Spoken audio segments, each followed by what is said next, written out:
আজ আমাদের গ্যারেজে একটি অ্যাক্সিডেন্টের গাড়ি আসছে। সেটি সামানের ফর্ক জাম্পার লাল হয়ে গেছে।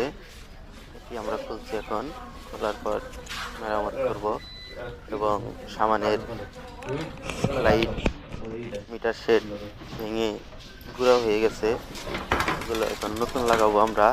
অরিজিনাল যে বাজাজ কোম্পানির মিটার শেড আছে সেগুলো লাগাবো। আর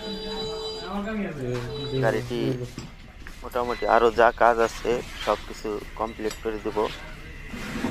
দেখতে থাকুন আমাদের ভিডিওটি, যে এই গাড়িটি মেরামত করার পর, সার্ভিস করার পর গাড়িটির লুকটা কীরকম হয়। এখন আমরা এই বাম্পার এসআর এগুলো খুলতেছি। গাড়িটির এসআরও চলে গেছে, সেগুলো চেঞ্জ করব। মোটামুটি সব খোলা শেষ। এখন এগুলো আবার মেরামত করে ফিটিং করব।